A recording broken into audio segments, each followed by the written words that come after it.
Hi, I'm Pris and this is Pris Builds, and today I'm going to do a review of episode 1, LEGO Masters Season 2, US Edition. So I was pretty excited to see Season 2. I like Season 1 a lot. They have the same returning hosts and judges. So we have Lornette, who I think is a very charming, funny host. I think they do a good job of, in general, like adding a little bit of comedic element into the show. And we have the LEGO Masters, Jamie and Amy, back as their like judges. I don't always agree with them, and a little bit of it is that I think could be editing. So we don't really know exactly the critiques they were exactly given to the contestants, because if everything's edited from what was actually said to them versus what we're actually seeing. So I try to keep an open mind. Like, I don't always know like really the conversations that are taking place.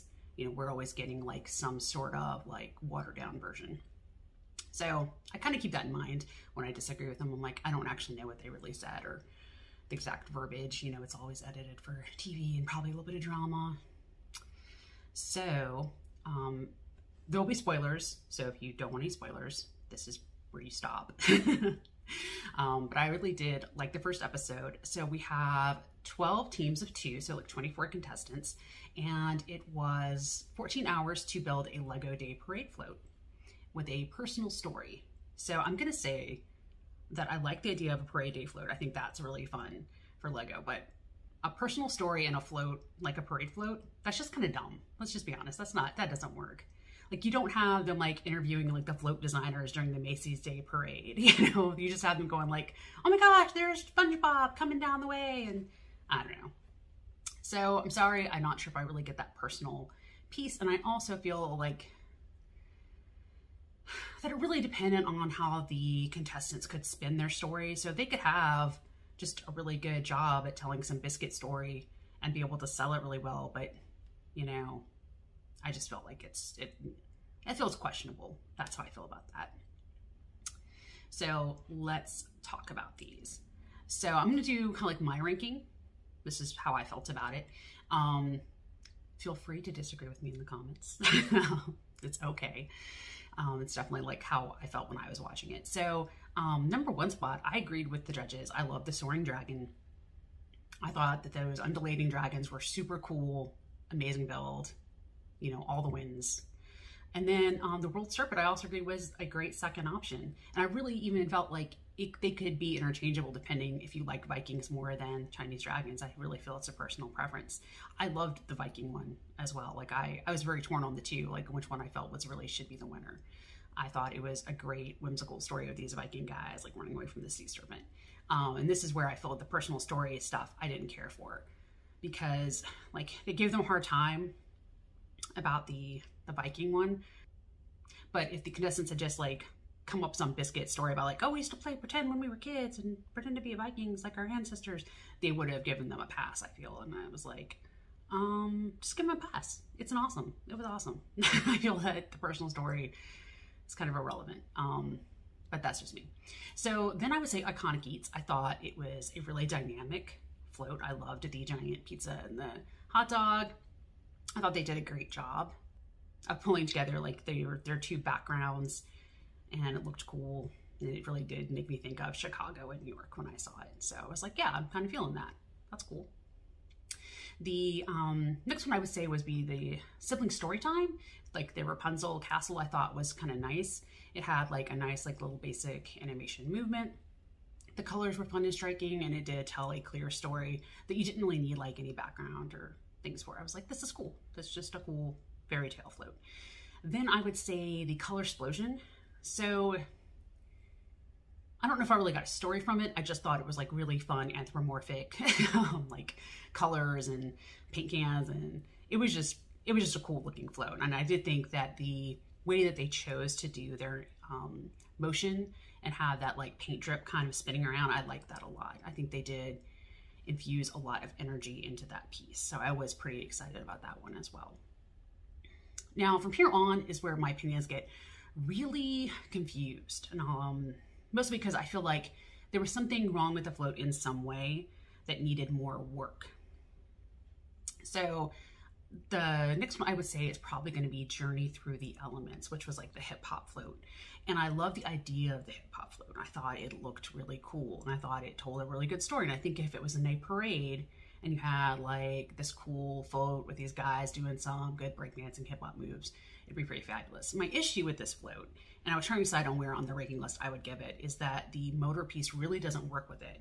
So in reality, like if you're gonna have people dancing, you wouldn't want to have them on a moving stage unless they're extremely talented dancers, because I feel like it would be very dangerous. So you're on a moving float and then you're on a spinning stage. It just felt like it was very risky, and it wouldn't be something you could very easily see from the ground level, like the sidelines. So I felt like they needed a different type of motor function to really make this float pop. I think that maybe having, instead of like really movement, maybe they had like light bricks, maybe using technic pieces to hit the light bricks in like a rhythm to a music song or something. I think that would be cool more in real life than having a true motor function. But I did like it. I think the colors were very exciting and I thought it was fun. The other one, I would say the Becoming. So my issue, like their motoring, man, from here on the motoring is all weird. So the Becoming float with the swan, I don't think it would be that hard to fix. Like I think you could fix it pretty easily. We've had a couple like flapping birds that Lego has released themselves, like the fox and the Hedwig. And so I think that it could be easily reworked to have a flapping wing motion that would bring that float to life. And it has like a very whimsical story element that really pops. Like you can look at it and feel a certain way. Swan Lake, Swan Princess, like you kind of like, oh yeah, like I have like this type of reaction to it. And I thought the overall look of it was kind of nice. Then I would say Kelsey's Butterfly. And the reason why I rated this one a little bit lower is that like if the story element had mattered, they should have been like way up at the top. I think they had like the sweetest, saddest story, like, tug at your heartstrings type stuff. And I thought the butterfly itself, the colors were nice and innovative. I do think getting that mechanism to work better in that one would take a lot more work. I think you would have to segment the rings, and you really would need to build it with more of a technic connection to begin with to get those wings to flap, considering how heavy and big they were. And even if you segmented them, it would need a little bit more work. So I think that one, like if I was trying to repair it, like I think I would have a really hard time with like, getting that to work in a way that I'd be like, oh yeah, this is now a flapping butterfly at the scale it is anyway. But I still think it was a very beautiful float. I think that'd be really impressive, like in a parade, like a giant butterfly with this little kid like pulling it on a leash. It was kind of sweet. So, not too bad. Then present day, the robots. So the two main robot pieces I thought were cool, but like the little kid robots, they looked kind of like an afterthought. And I felt like they should just remove them completely and just made it like just two cool dancing dude robots. And I think that the story hurt them more than it helped them. I think they should have just been focused on their motor functions and getting their robots to be truly, doing a robot dance. That would have been cool. I did think they were fun colors for robots. It made me think of the Robots movie that was out like many moons ago. So then like towards the bottom, I would say A Lifelong Expedition. And I felt like during the show, they gave it a fairly positive review. My issue with it is like as an actual float, without like having that animation cutscene and having them explain everything that's supposed to be going on, the story is really lost and it's very monochromatic. So it didn't really pop to me. I could never have guessed that story that they were telling. Like it was just two guys like on a little rickety boat. I was like, it's supposed to be rapids. Like, is this supposed to be what? Like where in the world am? Like, is it supposed to be some sort of fantasy adventure or Indiana Jones? So for me, this one just didn't work. Like as far as an actual parade float, like you needed too much background to get this one for me. And then for Four Seasons, I think we've seen a lot of things that have do representations of the Four Seasons. And I didn't really get what was iconic about Michigan, which is I think where they said they were supposed to be representing. And it had the clock spinning and it was spinning really fast. It didn't really feel like it was connected. I feel like the overall theming of the float just felt kind of haphazard with tons of minifigs, and it just didn't really pop to me as an exciting float. And then I would say Bedtime Story was like my least favorite. My issue with this one was I think it had like, not a terrible idea, but it was too much, and I didn't get that I was supposed to be the little Bo Peep controlling something. That didn't quite really connect with me until they explained it. And then the sheep needed, I think they would have had to be like on some sort of like almost like a Ferris wheel type of set up so that they could have been on a rotating wheel to be kind of hopping over the bed. Having the little kid kind of wiggling in the bed just looked weird. And it wouldn't have been something that you could have easily seen from like the ground level. So if it wasn't actual parade float, it really wouldn't have worked. Like the mom, it's kind of like really the biggest piece that you can see. And the sheep were cool, but again, they needed to bend the moving part. I really agreed with the judges on this one. I think it needed to have been rethought or reworked based on their technical skills. And if they were going to do something with jumping sheep, then you make the sheep jump. You know, I just felt like that's where that was to me. So at the end of the first episode, our winning team was a soaring dragon, and they got the golden brick. I got my gold brick earrings on in celebration. And the two teams that were up for elimination were the bedtime story and the becoming. So my rating was a little different because I felt there was kind of several things wrong with a few of the floats from a parade float perspective, but they take things into different consideration, and they're also getting to really look at the floats up close. And that's not, you know, something I have the liberty of being able to do.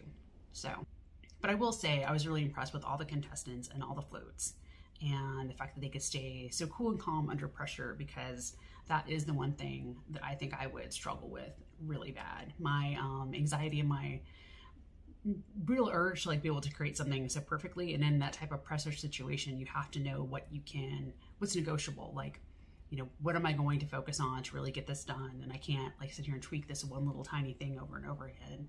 I have to be able to move on and get the whole piece done. And I think for me, I would just be like a hot mess. So I'm really impressed with all the contestants and all the work that they did. So I don't want to sound too judgy. I really do think they did a fabulous job. However, they did kind of like like the last season of RuPaul, no one got eliminated in our first episode. So that was kind of nice. I do like that when they have these types of situations where we get to see the contestants do a little bit more work. A lot of times when they send someone home that first episode, you don't really know like what happens if the next challenge really could have been something they excelled at. Especially when you have this many people and this many builders with different skill sets, you just would like to see more from them before you send somebody home. And I think that that's really nice.